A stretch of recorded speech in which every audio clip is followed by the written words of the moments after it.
आज हम बात करेंगे सीएसएस की फॉन्ट प्रॉपर्टीज के बारे में। तो फॉन्ट्स हमारी वेबसाइट की लुक और फील को डिफाइन करते हैं। ठीक से चूज किए गए फॉन्ट हमारी वेबसाइट को और अट्रैक्टिव और इजीली रीडेबल बनाते हैं। ठीक है, तो चलो फिर प्रॉपर्टीज के बारे में पढ़ते हैं। ठीक है, अब हम पढ़ेंगे फॉन्ट प्रॉपर्टीज के बारे में आज। तो मैं यहाँ लिख देता हूँ फॉन्ट प्रॉपर्टीज।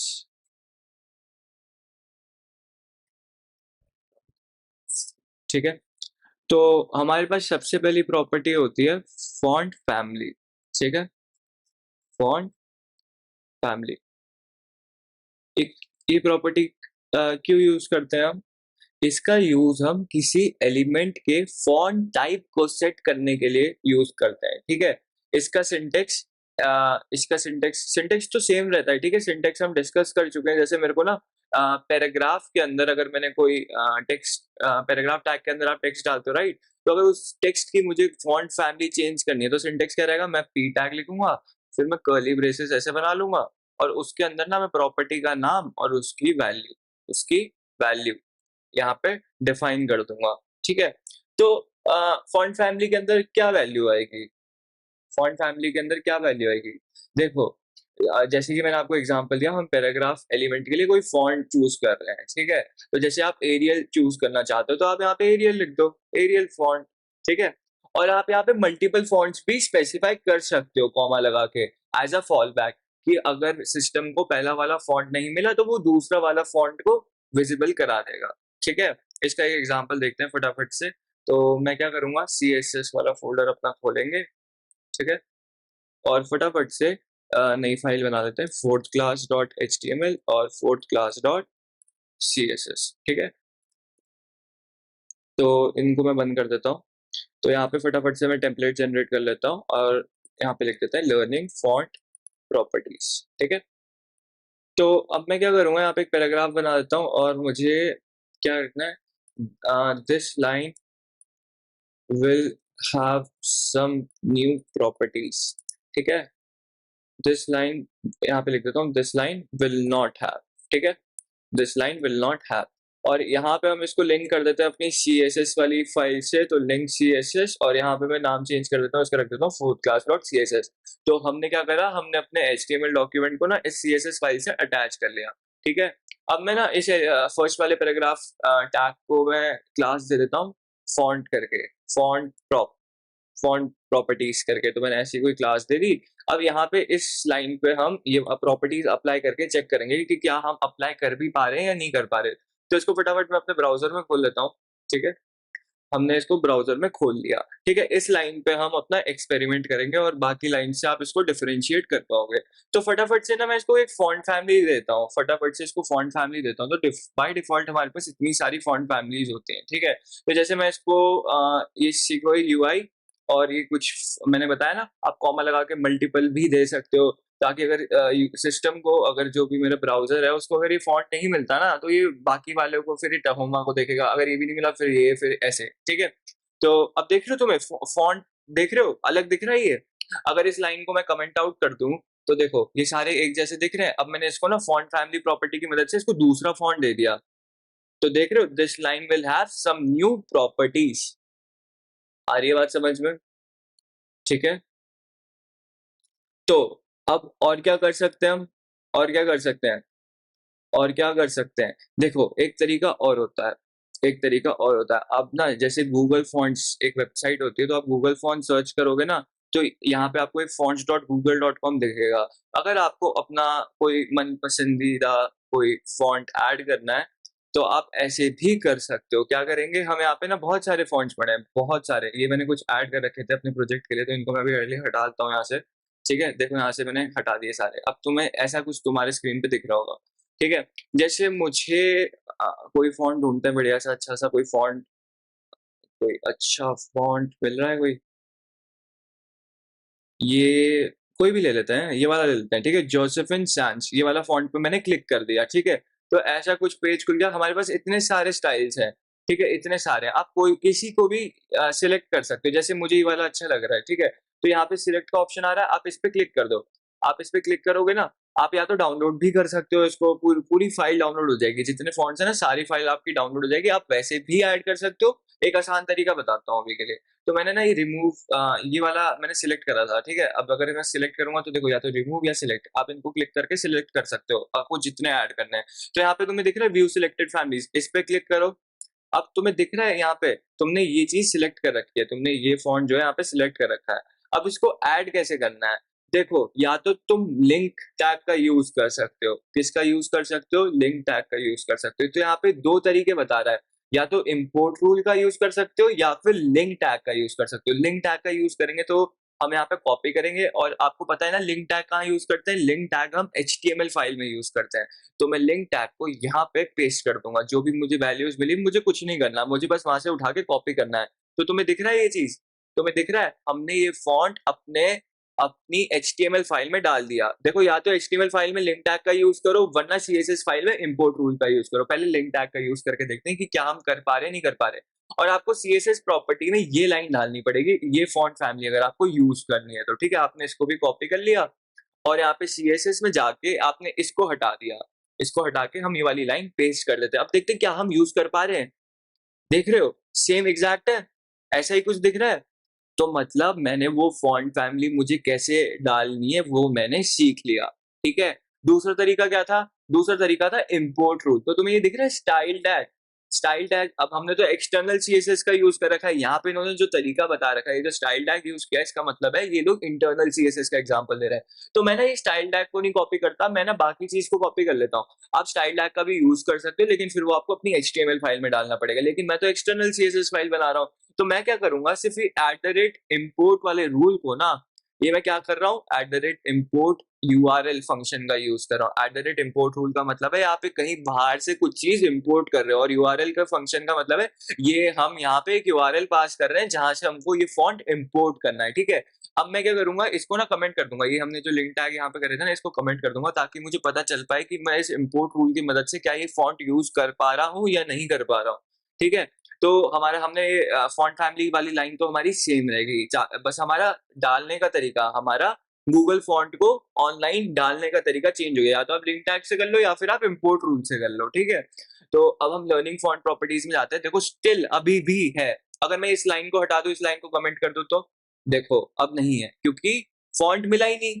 क्योंकि फॉन्ट तो मिला ही नहीं। फिर उसने सैंस सेरिफ सर्च करा, सैंस सेरिफ सर्च करा, मेरे ब्राउजर ने कहा अरे यार ये वाला फॉन्ट तो मिल ही नहीं ना, सैंस सेरिफ फॉन्ट अप्लाई कर दो। तो यहाँ पे सैंस सेरिफ फॉन्ट अप्लाई हो गया। अगर मैं इसको हटा दूं तो, इसको अगर मैं हटा दूं तो देखो, कोई भी फॉन्ट नहीं लगा, सारे सिमिलर दिख रहे हैं, ठीक है।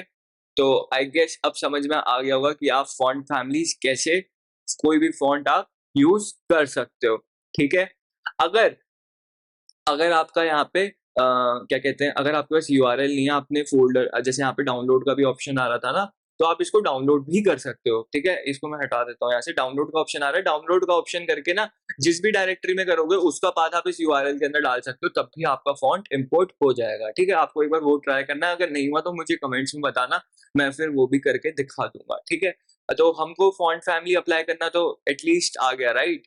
तो अब अगली प्रॉपर्टी चल के देखते हैं। अगली प्रॉपर्टी होती है मेरी फॉन्ट स्टाइल, ठीक है। अगली प्रॉपर्टी है मेरी फॉन्ट स्टाइल, जिसके बारे में हम बात करेंगे अब। फॉन्ट स्टाइल क्या होता है? इस प्रॉपर्टी की यूज से ना आप फॉन्ट को इटैलिक या नॉर्मल बना सकते हो, ठीक है। एक बार इसका एग्जांपल देखते हैं, तो अभी जो फॉन्ट फैमिली है ना, मैं इसको कमेंट कर देता हूँ, ठीक है। तो अब मैं यहाँ पे क्या करने वाला हूँ, फॉन्ट स्टाइल प्रॉपर्टी का यूज करने वाला हूँ। देख रहे हो इतनी सारी वैल्यूज है। तो अभी के लिए हम सिर्फ इटैलिक देखते हैं, ठीक है, क्योंकि मेरा काम है आपको इटैलिक दिखाना। तो देख रहे हो इटैलिक हो गया। अगर मैं इसको कमेंट आउट कर दूं तो देखो सिंपल हो गया, इटैलिक हो गया। देखो, फॉन्ट स्टाइल की मदद से आप इसको इटैलिक कर सकते हो, ठीक है। अगर मैं इसको ऑब्लिक कर दूं तो देखो ऐसा हो गया, और इटैलिक कर दूं तो इटैलिक और ऑब्लिक में डिफरेंस क्या है? सर्च करें एक बार। सर्च कैसे करते हैं हम? MDN की मदद से, तो या फिर और भी बहुत सारी डॉक्यूमेंटेशंस पढ़ी है, मेरे को ये पर्सनली पसंद है। तो मैं यहाँ पे लिख देता हूँ MDN CSS फॉन्ट स्टाइल, ठीक है, ऐसा कुछ लिख दिया मैंने। तो यहाँ पे देखो, अब वो वाला पेज खुल जाएगा। तो यहाँ पे देख रहे हो फॉन्ट स्टाइल नॉर्मल, इटैलिक कैसा दिखता है? इटैलिक में ऐसा हो जाता है, ऑब्लिक में भी सेम है, लेकिन ऑब्लिक के साथ जो मेरे को एक और वर्जन दिख रहा है यहाँ पे, यहाँ पे मैं डिग्री डिफाइन कर पा रहा हूँ। अगर मैं इस पे क्लिक करूंगा तो यहाँ पे अगर मैं इसको 140 डिग्री कर दूं, देख रहे हो, और अगर मैं इसको 340 डिग्री कर दूं तो 500 कर दूं तो चेंजेस आ रहे हैं। अगर इसको 10 डिग्री कर दे तो 40, 50, 60, 70, 80। तो ऐसा कुछ है। चलो इसको पढ़ते हैं। Italic are generally cursive in nature, usually using less horizontal space than their unstyled counterparts, while obliques are usually just sloped version of the regular face। तो इन दोनों का डिफरेंस पता चल गया हमको। और यहाँ पे क्या लिखा है, when the specified style is not available, both italic and oblique are simulated by artificially sloping the glyphs of regular face। आप फॉन्ट सिंथेसिस प्रॉपर्टी का यूज कर सकते हो इस बिहेवियर को कंट्रोल करने के लिए। तो आप ऑब्लिक के साथ ना उसका डिग्री डिग्री भी डिफाइन कर सकते हो, कितना ऑब्लिक चाहिए आपको, ठीक है। तो अगर ऑब्लिक वर्जन किसी फॉन्ट फैमिली का, यहाँ पे लिखा हुआ है ना फेस, मतलब कोई फॉन्ट फैमिली, जैसे आपने एरियल चूज कर रखा है या फिर टाइम्स न्यू रोमन चूज कर रखा है, अगर उसका ऑब्लिक वर्जन नहीं है तो अगर आप ये प्रॉपर्टी डिफाइन करोगे तो वो इटैलिक ही माना जाएगा, ठीक है। और अगर कोई भी उसका वर्जन अवेलेबल नहीं है तो स्टाइल आर्टिफिशियली सिमुलेट होगा। आ रही बात समझ में। और ऑब्लिक प्रॉपर्टी के साथ आप उसका एंगल भी, कितना ऑब्लिक आप चाहते हो, कितना एक पर्टिकुलर एंगल आप डिफाइन डिफाइन करोगे तो उतना ज्यादा टेक्स्ट स्लांट हो जाएगा, ठीक है। तो यहाँ पे जैसे ऑब्लिक 23 डिग्री कुछ ऐसा दिख रहा है, आप उसको और ज्यादा भी कर सकते हो जब आप एंगल की वैल्यू को बढ़ाओगे, ठीक है। लेकिन उसका सबसे उसका होना जरूरी है, ठीक है। अगर उसका ऑब्लिक वर्जन प्रेजेंट ही नहीं है तो आप कर नहीं पाओगे, ठीक है। तो इसको मैं बंद कर देता हूँ। तो अब हम अगली प्रॉपर्टी जो देखने वाले हैं वो है फॉन्ट वेट, ठीक है। वो हम क्या देखने वाले हैं, इसका एक और प्रॉपर्टी होता है नॉर्मल। अगर आपको नॉर्मल करना है तो आप नॉर्मल भी कर सकते हो, नॉर्मल ऐसा कुछ दिखेगा, ठीक है। तो आगे चलते हैं, आगे चलते हैं। तो फॉन्ट वेट क्या होता है, फॉन्ट वेट, फॉन्ट वेट क्या होता है, इस प्रॉपर्टी के बारे में पढ़ते हैं, ठीक है।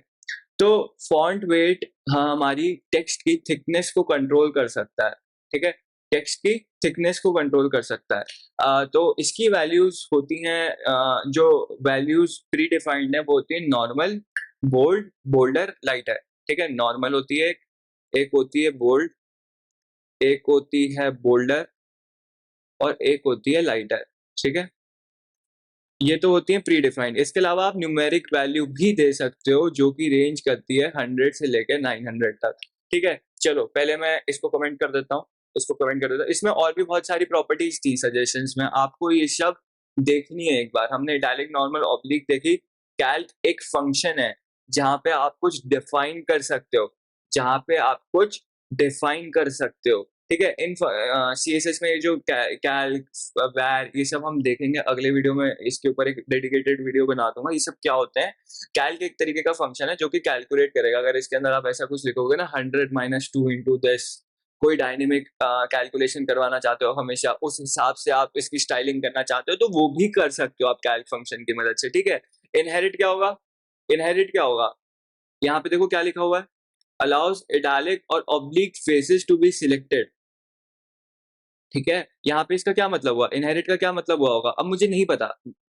ऐसा समझ लो कि आता ही नहीं, तुम ये वीडियो देख ही नहीं रहे हो, तुम ये वीडियो देख ही नहीं रहे हो, तो तुम क्या करोगे, फिर से वहीं जाएंगे वापस, MDN CSS font style inherit, ठीक है। ऐसा कुछ लिख दिया, मेरे को समझ ही नहीं आ रहा मैं कैसे करूंगा। तो अब मैं पढ़ लेता हूँ। Inherit causes the element to take the computed value of the property from its parent element।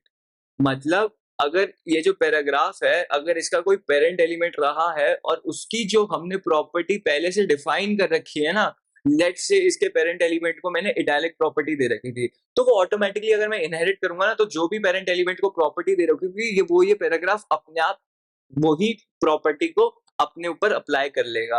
आ रही है बात समझ में, आ गई बात समझ में। जैसे इन्होंने एक एग्जांपल दे रखा है, H2 का कलर ग्रीन कर रखा है, तो कलर को इनहेरिट प्रॉपर्टी जब आप यूज करोगे तो ऑटोमेटिकली इसका भी कलर ग्रीन हो जाएगा, ठीक है, ठीक है।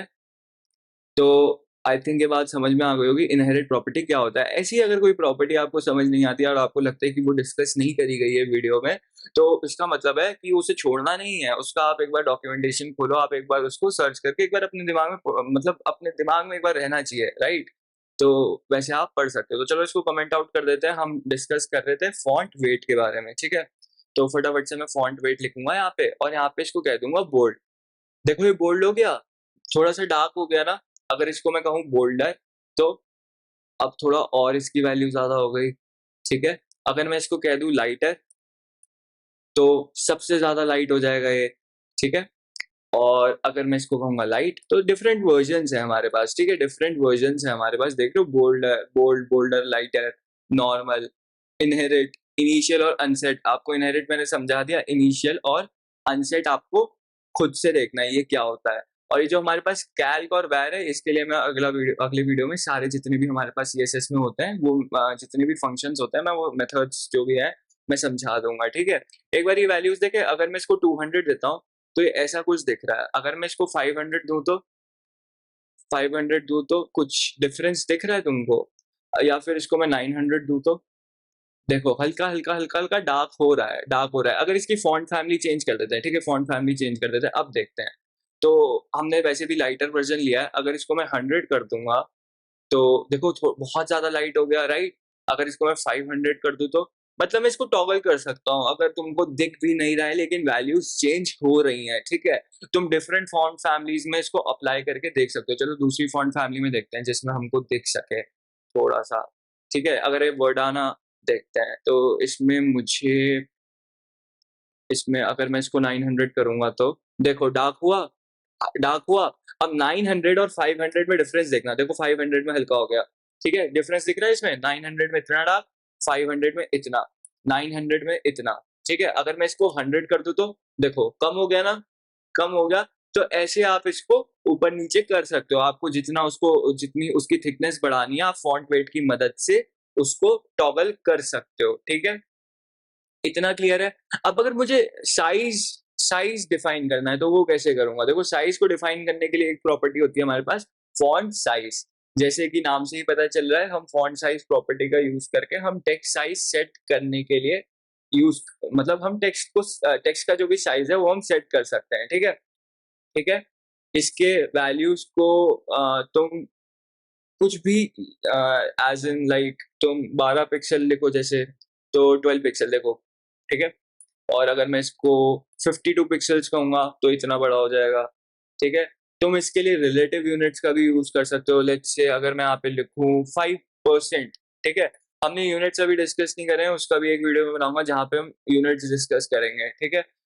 ईएम एक यूनिट होती है और आरईएम एक यूनिट होती है, ठीक है? ये सारे यूनिट्स हम डिस्कस करेंगे। अभी के लिए हम सिर्फ ये पिक्सेल्स देख रहे हैं, ठीक है? 30 पिक्सेल्स, जैसे 30 पिक्सल इतना हो जाएगा और अगर मैं इसको 100 पिक्सल दूँगा तो ये 100 इतना बड़ा हो जाएगा। तो आप फ़ॉन्ट साइज़ ऐसे कर सकते हो। हमने सीएसएस में यूनिट्स नहीं पढ़े हैं अभी, वो भी हम आगे आने वाले वीडियोज़ में डिस्कस करेंगे अच्छे से, ठीक है? अभी के लिए बस ये समझ लो कि हम जब भी कोई प्रॉपर्टी डिफाइन कर रहे होते हैं, ये साइज़ से रिलेटेड जब भी आप साइज़ या फिर कुछ भी ऐसा डिफाइन कर रहे हो, तो आप पिक्सेल्स में ही डिफाइन कर रहे हो अभी, ठीक है? पिक्सल एक यूनिट है सीएसएस में जिसकी मदद से मैं साइज़ को टॉगल कर रहा हूँ यहाँ पे। 1 पिक्सल, 2 पिक्सल, 3 पिक्सल, 4 पिक्सल ऐसे, ठीक है? तो अभी हम पिक्सेल्स वगैरह ये सब पढ़ेंगे, सीएसएस में कितने यूनिट्स होते हैं, वो सब भी अच्छे से अगले वीडियो में मैं ये सारी चीज़ें कवर कर दूँगा, ठीक है? एक और प्रॉपर्टी होती है हमारे पास जिसका नाम है लाइन हाइट, ठीक है? अभी लाइन हाइट क्या होता है? अगर मैं लाइन हाइट 10 पिक्सल लिखूं तो इसका मतलब है मैं इस प्रॉपर्टी से ना लाइन स्पेसिंग एडजस्ट कर रहा हूँ, लाइन स्पेसिंग, ठीक है? तो अब लेट्स से कि यहाँ पे अगर मैं इसको 50 पिक्सल देता हूँ, ठीक है? 50 पिक्सल देता हूँ तो ये देख रहे हो लाइन हाइट, इसके अराउंड जितनी भी लाइन्स होंगी वो 50 पिक्सल दूर से स्टार्ट हो रही है। देख रहे हो गैप पड़ गया, देख रहे हो गैप पड़ गया यहाँ पे। अगर मैं इसको 150 पिक्सल करूँ, देखो गैप पड़ गया और गैप पड़ गया, तो ये हमारी लाइन हाइट होती है, ठीक है? तो इस प्रॉपर्टी से आप क्या कर सकते हो, लाइन स्पेसिंग एडजस्ट कर सकते हो, ठीक है? इसकी वैल्यू नॉर्मली नंबर लेंथ या फिर परसेंटेज होती है। जैसे लाइन हाइट 1.6 आप अगर देते हो या फिर 5% या फिर 10% ऐसा कुछ, ठीक है? तो हमने ये भी समझ लिया। एक बार इंस्पेक्ट करके दिखाता हूँ आपको, ठीक है? एक बार इंस्पेक्ट करके दिखाता हूँ। ये देख रहे हो? इसकी हाइट देख रहे हो? लाइन हाइट देख रहे हो? 150 पिक्सल, 752 उसकी विड्थ है, 150 उसकी हाइट है, टोटल हाइट। आ गई होगी बात समझ में, ठीक है? मैंने इंस्पेक्ट करके भी आप लोग को दिखा दिया। तो अब अगली प्रॉपर्टी क्या होती है? एक और प्रॉपर्टी होती है हमारे पास जिसका नाम है फॉन्ट वेरिएंट। इसको मैं कमेंट कर देता हूँ, ठीक है? फॉन्ट वेरिएंट क्या होता है? फॉन्ट वेरिएंट क्या होता है? ये प्रॉपर्टी ना हमें छोटे कैप्स लेटर्स में कन्वर्ट करने की अनुमति देती है, ठीक है? इसका यूज़ आप बहुत कम होता है वैसे, लेकिन किसी-किसी सिचुएशन में आपको इसका यूज़ करना पड़ सकता है। तो जैसे मैं अगर स्मॉल कैप्स कर दूँगा तो ऐसा कुछ दिख रहा है ऐसा कुछ? थोड़ा अलग सा दिख रहा होगा, राइट? देख रहे हो? This line will have some new properties, देखो ये स्मॉल कैप्स होते हैं हमारे, ठीक है? तो आप फॉन्ट वेरिएंट का भी यूज़ कर सकते हो और भी बहुत सारी प्रॉपर्टीज़ है हमारे पास, जैसे और कौन-सी प्रॉपर्टी डिस्कस करें हमने, फॉन्ट वेट कर लिया, फॉन्ट स्टाइल, फॉन्ट डिस्प्ले। अब आप सजेशंस देख सकते हो यहाँ पे फॉन्ट डिस्प्ले के अंदर, ये कुछ सजेशंस आ रहे हैं मेरे पास। फॉन्ट डिस्प्ले होता क्या है? मेरे को ये भी नहीं पता, मेरे को भी नहीं पता। तो मैं क्या करूँगा, फिर से सेम वैसे ही इंटरनेट पे जाऊँगा और इसको पढ़ लूँगा। तो फॉन्ट डिस्प्ले प्रॉपर्टी समझनी है मुझे, तो font display property MD CSS ऐसा कुछ लिख देता हूँ, फटाफट से जाके यहाँ से देख लूँगा, ठीक है? तो यहाँ पे दे रखा है कि font display descriptor for the font face at rule determines how a font face is displayed based on whether and when it is downloaded and ready to use, ठीक है? तो यहाँ पे ये कह रहा है कि ये कोई प्रॉपर्टी है जो कि मेरा फॉन्ट फेस रूल डिटरमाइन करता है कि मैं कब कैसा दिखूंगा, ठीक है? अगर मैं यहाँ पे फॉन्ट फेस पे क्लिक करूँ तो मैं फॉन्ट फेस वाले पे आ गया, ठीक है? तो यहाँ पे ये कह रहा है the font face CSS at rule specifies a custom font with which to display text. The font can be loaded from either a remote server or a locally installed font or the user's own computer, ठीक है? तो ये एक rule है जिसकी मदद से हम एक फॉन्ट फैमिली को लोड कर रहे हैं। अभी हमने एक @import रूल देखा था जहाँ पे हम यूआरएल मेथड की मदद से एक अपने क्या कर रहे थे, एक फॉन्ट लोड कर रहे थे। वैसे ही एक फॉन्ट फेस रूल भी होता है। वैसे ही क्या होता है, एक फॉन्ट फेस रूल भी है जहाँ पे आप फॉन्ट फैमिली का नाम डिफाइन कर रहे हो, फिर आप यूआरएल की मदद से उस फाइल का नाम, ये यूआरएल के अंदर ही फाइल का नाम, मैंने तुमसे कहा ना तुम डाउनलोड करोगे, एक तरीका ये भी है, एसआरसी प्रॉपर्टी का यूज कर रहे हैं, उसके अंदर हम उसका लोकल नाम बता रहे हैं और यूआरएल मेथड के अंदर उस फाइल का नाम बता रहे हैं जो कि .otf एक्सटेंशन है, फाइल का एक्सटेंशन देख रहे हो, .otf। फिर आप फॉर्मेट डिफाइन कर रहे हो उसका, ठीक है? और एक और यूआरएल यहाँ पे डिफाइन कर रखा है कि ये भी इसके इंक्लूड कर देना है, ठीक है? और फिर उसका फॉर्मेट और यूआरएल हमने डिफाइन कर रखा है। यहाँ पे मल्टीपल फॉन्ट्स हैं, 3 यूआरएल्स हैं, ठीक है? तो @font face की मदद से भी हम यही चीज को अचीव कर सकते हैं, ठीक है?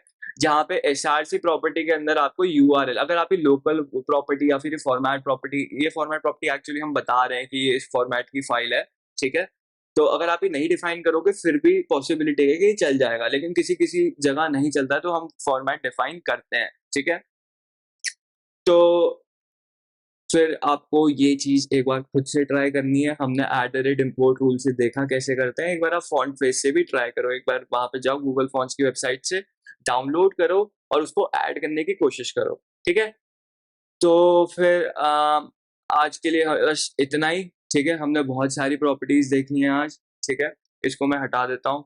अब एक और प्रॉपर्टी होती है हमारे पास जिसमें हम ऐसा लिखता हूँ मैं कुछ, टेक्स्ट अलाइन। अगर मैं इससे कहूँ सेंटर में आ जा, क्या ये सेंटर में आ जाएगा?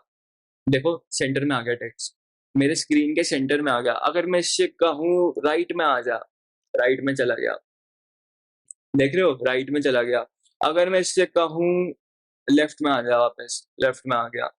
तो हमारे पास बहुत सारी प्रॉपर्टीज होती है। एक हमारे पास टेक्स्ट डेकोरेशन भी होती है जिसमें मैं इससे कहता हूँ कि अंडरलाइन, ठीक है? तो अब वो जो मैंने ये जो मेरी क्लास है इसके अंदर जितना टेक्स्ट होगा वो सारा अंडरलाइन हो गया होगा। ध्यान से देखो, अंडरलाइन हो गया अंडरलाइन। अगर मैं इससे कहूँ अंडरलाइन की जगह मैं इससे कहता हूँ डॉटेड, देखो तुम्हें कुछ दिख रहा है? कुछ दिख रहा है? कुछ विजिबल तो नहीं है लेकिन कुछ दिख तो नहीं रहा, मुझे भी नहीं दिख रहा है। तो हम कुछ और देखते हैं, लाइन थ्रू देखें। लाइन थ्रू दिख रहा है? लाइन आ गई हमारे टेक्स्ट में, ठीक है? और भी बहुत सारी प्रॉपर्टीज हैं, चलो देखते हैं उनको एक एक करके, सारी देखेंगे। तो अगर मैं डैश्ड कहूँ तो डैश भी नहीं दिख रहा, ज़ूम करें इसको, नहीं दिख रहा, कुछ नहीं दिख रहा, कुछ भी नहीं दिख रहा, क्यों नहीं दिख रहा है? और कुछ देखते हैं, चलो ओवरलाइन देखते हैं। ओवरलाइन मतलब जो हमारा टेक्स्ट है उसके ऊपर लाइन आ गई, ठीक है? एक और प्रॉपर्टी समझ में आ गई। और वेवी करता हूँ तो कुछ भी नहीं दिख रहा, ठीक है? ये भी नहीं दिख रहा। और क्या है हमारे पास? और हमारे पास है डबल्ड है, ठीक है? डबल्ड में कुछ दिख रहा है? नहीं दिख रहा। अगर मैं इसको हटा दूँ स्मॉल कैप्स को, अब कुछ दिख रहा है? नहीं दिख रहा। चलो फिर सर्च करते हैं क्यों नहीं दिख रहा? हमें तो आता ही नहीं है ना क्योंकि कुछ भी। तो फटाफट से हम जाके देख लेंगे कि क्यों नहीं दिख रहा। तो टेक्स्ट डेकोरेशन इन सीएसएस में एमडीएन प्रेफ़र करूँगा, तो एमडीएन पे देखते हैं, ठीक है? तो यहाँ पे अंडरलाइन है और अंडरलाइन के बाद यहाँ पे डॉटेड लिखा हुआ है। तो डॉटेड अंडरलाइन आ गई, ठीक है? और अगर यहाँ पे देखो जैसे यहाँ पे लिखा है ग्रीन वेवी अंडरलाइन, तो ग्रीन कलर की वेवी अंडरलाइन आ गई, तो आपको हमें ऐसे यूज़ करना था। हमें कैसे यूज़ करना था? ऐसे यूज़ करना था। तो अब हमें एक और चीज़ नहीं पता चल गई आज, ठीक है? तो अगर यहाँ पे मैं अंडरलाइन लिखता हूँ, अगर मैं यहाँ पे सॉरी, अगर मैं यहाँ पे अंडरलाइन लिखता हूँ और यहाँ पे डॉटेड लिखता हूँ, तो डॉटेड अंडरलाइन आ जाएगी मेरे पास। ये देख रहे हो? डॉटेड अंडरलाइन आ गई। राइट। वापस जाएँ, यहाँ पे और नीचे क्या दे रखा है हमारे पास? यहाँ पे दे रखा है text decoration colour, text decoration line, text decoration style, ये उसकी कांस्टीट्यूएंट प्रॉपर्टीज़ हैं, ठीक है? तो टेक्स्ट डेकोरेशन थिकनेस, आ रही बात समझ में? तो टेक्स्ट डेकोरेशन जैसे यहाँ पे अंडरलाइन था, नीचे दिखाते हैं आपको इनका सिंटेक्स, यहाँ पे बहुत सारा सिंटेक्स दे रखा है, मतलब बहुत सारी चीज़ें हैं जो आप सीएसएस की मदद से चेंज कर सकते हो। ये एक्चुअली शॉर्ट हैंड प्रॉपर्टी है। कॉन्स्टिट्यूएंट प्रॉपर्टीज़ का मतलब ये यहाँ पे है कि आप इसको अलग-अलग हर एक लाइन में डिफाइन कर सकते हो, ठीक है? अब जैसे टेक्स्ट डेकोरेशन स्टाइल की प्रॉपर्टी है सॉलिड, वेवी और डैश। थिकनेस की यहाँ पे अगर आप थिकनेस डिफाइन करो जैसे यहाँ पे 3 पिक्सल, तो मतलब वो अंडरलाइन की थिकनेस आप डिफाइन कर रहे हो। तो जैसे अगर मैं कोई इसकी टेक्स्ट डेकोरेशन यहाँ पे थिकनेस, ये रहा थिकनेस, ठीक है? अगर यहाँ पे मैं लिखता हूँ 10 पिक्सेल्स, तो ये अंडरलाइन जो है हमारे, देखो थिकनेस बढ़ गई इसकी। तो अभी यहाँ पे ये एक शॉर्ट हैंड प्रॉपर्टी है। अब समझ में आया? अब समझ में आया? आ रही बात समझ में? ये शॉर्ट हैंड प्रॉपर्टी है अगर मैं 2 वैल्यू डिफाइन कर रहा हूँ तो। अगर मैं 2 वैल्यूज़ डिफाइन कर रहा हूँ तो मतलब ये इसकी शॉर्ट हैंड प्रॉपर्टी है, ठीक है? तो ये टेक्स्ट डेकोरेशन स्टाइल प्रॉपर्टी है और ये टेक्स्ट डेकोरेशन थिकनेस प्रॉपर्टी है। तो अगर मैं यहाँ पे 10 पिक्सेल्स लेता हूँ, क्या ये 10 पिक्सल का होगा? अभी भी 10 पिक्सल का है। अगर मैं इसको 2 पिक्सल करूँगा, देखो कम हो गया। दैट मीन्स ये शॉर्ट हैंड प्रॉपर्टी है जो कि अलाउ कर रहा है यूज़र को सारी प्रॉपर्टीज़ एक लाइन में डिफाइन करने के लिए। अब तुम्हें समझ में आ रहा है कि मैं कैसे एक्सप्लोर कर सकता हूँ? देखो बहुत सारी प्रॉपर्टीज़ हैं, बहुत सारी, थक जाओगे पढ़-पढ़ के। तो जैसे-जैसे हमको जो चीज़ करनी होती है, हम उस हिसाब से अपनी डॉक्यूमेंटेशन का रेफरेंस लेंगे, ठीक है? तो जो-जो बेसिक प्रॉपर्टीज़ होती हैं, वो हमें आनी चाहिए। जो-जो हमको टाइम के साथ हमको लगता है कि अरे यार! इस प्रोजेक्ट में ना ये करना है मुझे, ये यहाँ पे ना अंडरलाइन थोड़ी मोटी करनी थी। ठीक है, नहीं पता, सर्च कर लेंगे। डेवलपमेंट में सर्च करना बहुत कॉमन होता है और गूगल की हेल्प या डॉक्यूमेंटेशन की हेल्प लेना बहुत ज़रूरी है। टाइम के साथ-साथ ना आपको अपडेट करना पड़ेगा अपने आप को। क्योंकि हर थोड़े दिन में लाइब्रेरीज़ चेंज होती हैं, कुछ नया मेथड आता है या पुराना तरीका कुछ उसमें कोई दिक्कत होगी, ठीक है? पुराने तरीके में ऑब्वियसली क्योंकि हमेशा स्कोप होता है इम्प्रूवमेंट का, राइट? तो फिर हमको वो डॉक्यूमेंट से हमको आदत बनानी चाहिए कि हम डॉक्यूमेंटेशन को टाइम टू टाइम जब भी हमें जो चीज़ करनी है हम डॉक्यूमेंटेशन पढ़ेंगे, सबसे बेस्ट तरीका देखेंगे और उसको अप्लाई करेंगे ताकि हमारा वेब पेज और सुंदर हो और हम बेस्ट प्रैक्टिस का यूज़ करें ताकि हमारी वेबसाइट जो है परफॉर्मेंस वाइज़ हमेशा टॉप पे रहे, ठीक है? तो हमने बहुत सारी प्रॉपर्टीज़ देखी हैं। मैंने थोड़ा तुमको फ़ॉन्ट स्टाइल, फ़ॉन्ट वेट, ये सारी प्रॉपर्टीज़ बताया कैसे अप्लाई कर सकते हैं। हमने एमडीएन से रेफ़रेंस लेना भी सीखा आज, ठीक है? और हमारे पास ना शॉर्ट हैंड प्रॉपर्टी भी होती है जिसके बारे में सोच रहा डिस्कस करूँगा। तो ये जो सारी प्रॉपर्टीज़ मैंने तुमको बताई है ना अभी, एक शॉर्ट हैंड प्रॉपर्टी भी होती है हमारे पास जो जहाँ पे सिर्फ़ आपको तुमको सिर्फ़ फ़ॉन्ट लिखना है और बाकी सारी चीज़ें तुम एक लाइन में लिख सकते हो, ठीक है? तो वो सिंटैक्स क्या होता है? सिंटैक्स क्या होगा? तो सबसे पहले आपका सिंटैक्स आएगा फ़ॉन्ट स्टाइल, फिर आपका आएगा फ़ॉन्ट वेट, फिर आएगा फ़ॉन्ट साइज़, फिर आएगी लाइन हाइट और फिर आखिरी में आएगी फ़ॉन्ट फैमिली, ठीक है? आखिरी में क्या आएगी? Font family. ये आपका होता है शॉर्ट हैंड का सिंटैक्स, ठीक है? तो यहाँ पे सबसे पहले फ़ॉन्ट स्टाइल क्या देना चाहता हूँ मैं? फ़ॉन्ट स्टाइल क्या-क्या हमारे पास क्या-क्या चॉइसेस थी? नहीं याद मुझे, नहीं याद, कोई बात नहीं। पहली बार पढ़ रहे हैं, कोई बात नहीं। तो जैसे-जैसे हम करते जाएँगे, तो हमको याद भी हो जाएगा, तो अगर नहीं आता रहा तो हमने यहाँ पे देख लिया, हमने यहाँ पे रिकमेंडेशंस में देख लिया, क्या पता ये जो रिकमेंडेशन की लिस्ट आ रही है, इसमें कुछ चीज़ें कम हो। तो मैं क्या करूँगा, मैं वापस से एमडीएन या फिर W3 स्कूल्स पे जाऊँगा, सारी प्रॉपर्टीज़ की सारी प्रॉपर्टी ये जो फ़ॉन्ट स्टाइल की प्रॉपर्टी है, इसकी वैल्यूज़ देख लूँगा एक बार, कौन-सी क्या करती है और उसको यूज़ कर लूँगा। जैसे मुझे इटैलिक चाहिए, तो मैं यहाँ पे इटैलिक लिख देता हूँ, ठीक है? फिर उसके बाद क्या लिखा है यहाँ पे फ़ॉन्ट वेट ना मुझे एक काम करो बोल्ड दे दो, ठीक है? फिर उसके बाद यहाँ पे मैंने फ़ॉन्ट साइज़ लिखा है, फ़ॉन्ट साइज़ मैं चाहता हूँ ना 50 पिक्सल, ठीक है? फिर उसके बाद मैंने लाइन हाइट लिखा है, लाइन हाइट मैं चाहता हूँ 26 पिक्सल। और फॉन्ट फैमिली मैं चाहता हूँ ये जो मैंने इंपोर्ट करी है, अब मुझे याद नहीं है मैंने कौन सी इंपोर्ट करी है, तो फटाफट से गूगल फॉन्ट्स पे जाऊंगा और यहाँ पे मैंने जो सिलेक्ट करी है अभी भी सिलेक्टेड हो गया है, ये सिलेक्टेड है और इसको मैं कॉपी कर लेता हूँ, ठीक है। तो यहाँ पे पूरी कॉपी करने की जरूरत नहीं क्योंकि हम शॉर्ट हैंड प्रॉपर्टी यूज कर रहे हैं, तो यहाँ पे ना जोसेफिन सैंस इस फॉन्ट का फॉन्ट फैमिली का नाम है, तो यहाँ पे ये इंक्लूड कर देता हूँ, ठीक है। चलो देखते हैं क्या ये प्रॉपर्टीज अप्लाई भी हुई है या नहीं हुई है। नहीं हुई है, नहीं हुई, हमने कुछ गड़बड़ कर दी। तो आई गेस यहाँ पे एक स्लैश यूज होगा, आई गेस यहाँ पे एक स्लैश यूज होगा। देखो अप्लाई हो गई, अप्लाई हो गई। तो मुझे पता था यहाँ पे स्लैश यूज होगा, लेकिन अगर आप पहली बार कर रहे होते तो शायद आपको नहीं पता होता, तो आप ये सोचते रहते कि अरे यार ये क्यों नहीं हो रहा है, क्यों नहीं हो रहा है, ठीक है। तो कोई बात नहीं, कभी कभार चीजें नहीं होती है, हमको सर्च करना आना चाहिए, हमको सही जगह पता होनी चाहिए, हमें वो कहाँ से रेफरेंस लेना है, राइट। तो हम क्या कर रहे हैं यहाँ पे, फॉन्ट स्टाइल, फिर हमने देखा फॉन्ट वेट, और यहाँ पे ना सिंटेक्स में मैं यहाँ पे स्लैश यूज कर देता हूँ, ठीक है। फॉन्ट साइज और लाइन हाइट जब आप डिफाइन करोगे तो आप स्लैश लगा के यूज करोगे, ठीक है। तो अगर आप गलत सिंटेक्स लिखोगे तो आपने देखा प्रॉपर्टी अप्लाई नहीं हो रही थी, ठीक है। अगर मैं इसका साइज कम करता हूँ, 20 पिक्सल करता हूँ, देखो साइज कम हो गया, आ रही बात समझ में। लाइन हाइट कम करता हूँ, 13 पिक्सल करता हूँ, तो देखो कम हो गया, ठीक है। चलो अब अगर मेरे को सर्च करना होता font short hand property and I write MDN, okay. So अभी फॉन्ट वाली वो खुल जाएगा पेज, ठीक है। तो यहाँ पे देखो सबसे पहले इटैलिक हमने भी यही करा था, हमने भी यही करा था, राइट।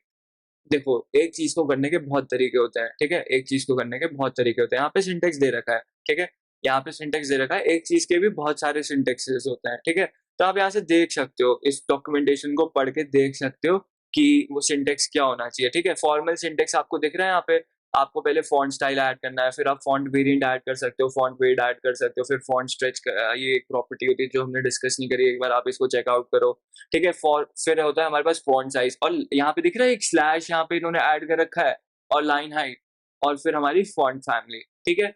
तो ऐसा कुछ सिंटेक्स है, ठीक है। बहुत सारे सिंटेक्सेस हैं शॉर्ट हैंड प्रॉपर्टी में भी, बहुत सारे सिंटेक्स हैं। तो एक बार आपको यहाँ पे आना है और आपको एक बार चेकआउट करना है, ठीक है। यहाँ पे फॉर्मल सिंटेक्स पे अगर आप क्लिक करोगे तो आपको ये वाला दिख जाएगा क्या सिंटेक्स है। तो हमारे पास फॉन्ट वेरिएंट प्रॉपर्टी का भी कुछ सिंटेक्स है, फॉन्ट स्ट्रेच प्रॉपर्टी का भी कुछ सिंटेक्स है, तो आप ये सब देख सकते हो आके। यहाँ पे सारी चीजें याद करने की या पढ़ने की जरूरत नहीं है, ठीक है। जो जो अभी हमें समझना है, जो जो लगता है कि हाँ यार ये चीज आनी चाहिए, या फिर ये चीज अरे अगर मुझसे पूछ ली तो मैं एकदम बता दूंगा उसको, मेरे दिमाग में रहनी चाहिए चीज। अब लाइन हाइट क्या है मुझे पता है, आज के बाद मैं नहीं भूलूंगा, मेरे को नहीं लगता लाइन हाइट आज अगर किसी ने पढ़ी है, फॉन्ट फैमिली या फिर फॉन्ट क्या, font size, font family, font style, ये जितनी भी प्रॉपर्टीज है कोई भूल जाएगा, नहीं भूलोगे। एक बार अच्छे से समझ में आ जाती है चीज, या एक बार हम प्रैक्टिस करके देख लेते हैं तो फिर नहीं भूलते हैं, राइट। तो जैसे जैसे हमको चीजों की जरूरत पड़ेगी हम ऐसे ही देखते जाएंगे। तो आई गेस आज समझ में आया होगा, आज हमने बहुत सारी चीजें डिस्कस करी, और बेसिकली आज का वीडियो मैंने सोचा था कि ये डॉक्यूमेंटेशन वाली आदत डलवानी है, तो डॉक्यूमेंटेशन बार बार खोल के दिखाऊंगा। तो एनीवेज आज हमने CSS की फॉन्ट प्रॉपर्टीज के बारे में सीखा। मुझे उम्मीद है कि आप कॉन्फिडेंटली अपनी वेबसाइट पे जो भी फॉन्ट्स आप यूज करोगे या फिर फॉन्ट रिलेटेड प्रॉपर्टीज के ऊपर आपका पूरा कंट्रोल आ गया होगा, ठीक है। अब उसको पूरा कंट्रोल कर पाओगे। तो अगली वीडियो में हम और भी इंटरेस्टिंग CSS प्रॉपर्टीज के बारे में सीखेंगे, तब तक के लिए प्रैक्टिस करते रहो, ठीक है। और कोई भी डाउट है तो मुझे कमेंट में बताओ। तो thank you everyone, bye bye, that will be all for today, see you in the next class, bye.